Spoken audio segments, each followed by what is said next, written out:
Good day everyone and welcome again to the Curse of Imelda. In today's video, meron tayong i-unbox again. This time from Titan 22. Okay, so buksan na natin itong package. Then this is the receiving paper. Okay. So yan, no? Medyo seal na seal talaga siya, no? Pag galing sa Titan. And let's check naman yung kung magkano inabot itong in-order natin sa kanila. So yan yung receipt copy and bubuksan lang natin.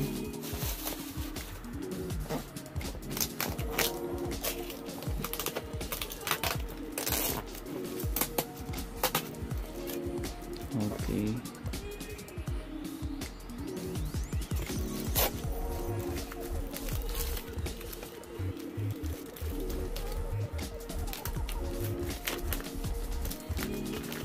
So yun yung papers, no? So complete sa document yan pag sa Titan 22 ka umorder online. And ito na yung ating bubuksan package. So this one is ayan, tingnan nyo, may bubble wrap pa. So iba na yung packaging nila. Meron ng Titan dun sa sa box. So magkaiwala yan. So tingnan natin kung anong klaseng packaging to.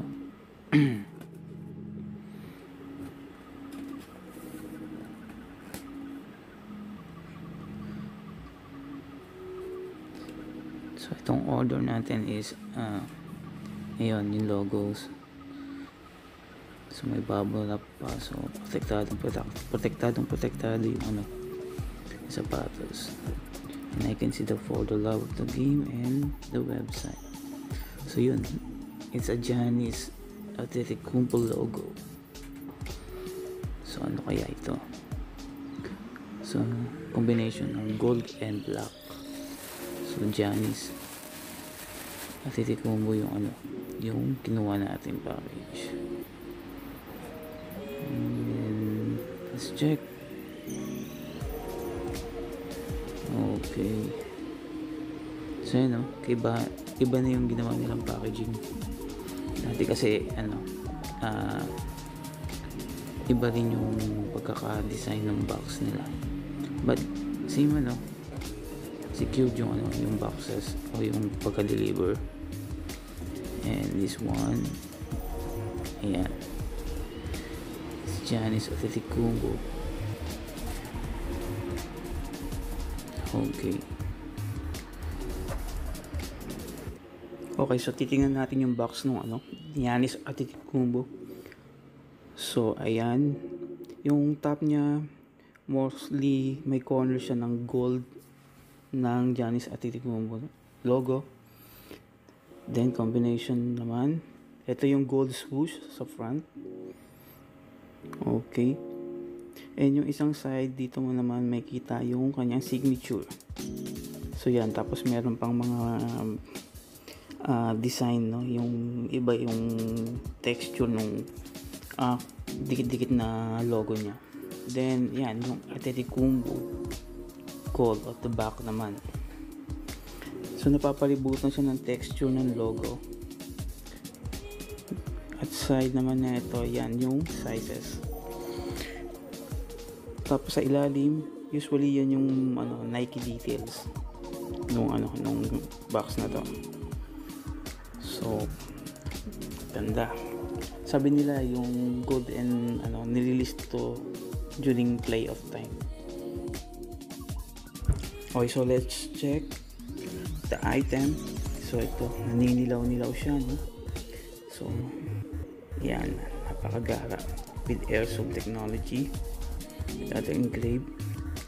Okay, wala yung dalawang outsole niya, no? So this is ito yung Nike Zoom Freak 2 Taxi. So taxi yan, nakikita nyo naman, combination ng yellow, black and gray. And makita natin yung laces niya. So check natin laces niya. It's a symmetrical lace with neoprene tang na merong swoosh Nike swoosh. Insole naman niya, yan. Meron siyang tribute niya to sa father niya. I am my father's legacy. Okay, so alam naman natin na na close siya sa dad niya. So check naman natin ito yung metallic swoosh, synthetic swoosh. Then meron din siyang, ito yung TPU piece, yung molded TPU piece for lateral movement ni Giannis. And at the back naman yung freak branding with the EBA foam, syempre. Tapos dito sa side, dito sa outsole, ayan yung 2 areas ng outsole niya. Pero check muna natin to, meron Charles and Veronica naka-engrave. So ito yung kanya parents na. At ito yung dalawang area. Ito yung parang radio outsole. At ito naman yung family tree outsole.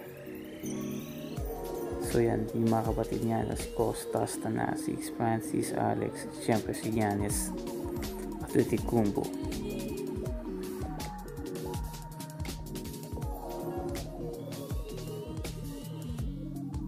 So ito naman, meron yung logo at the side dito sa synthetic nuba.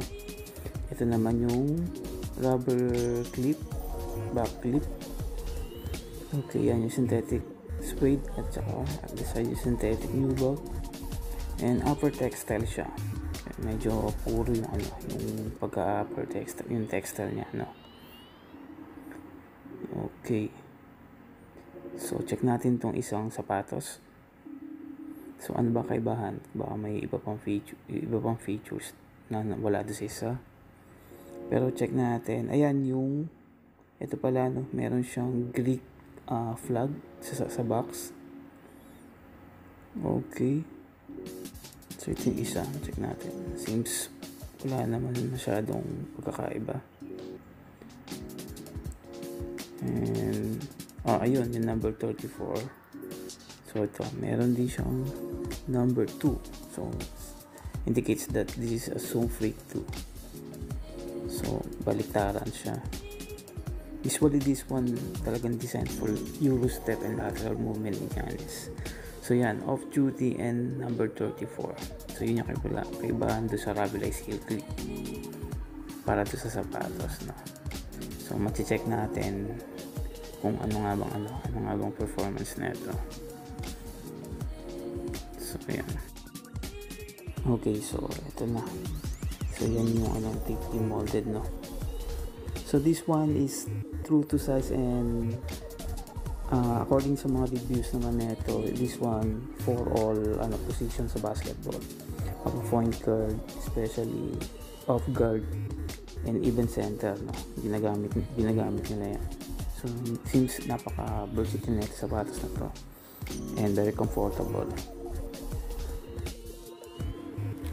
Okay, so hopefully we're so excited na matry ito sa court, sa basketball court, and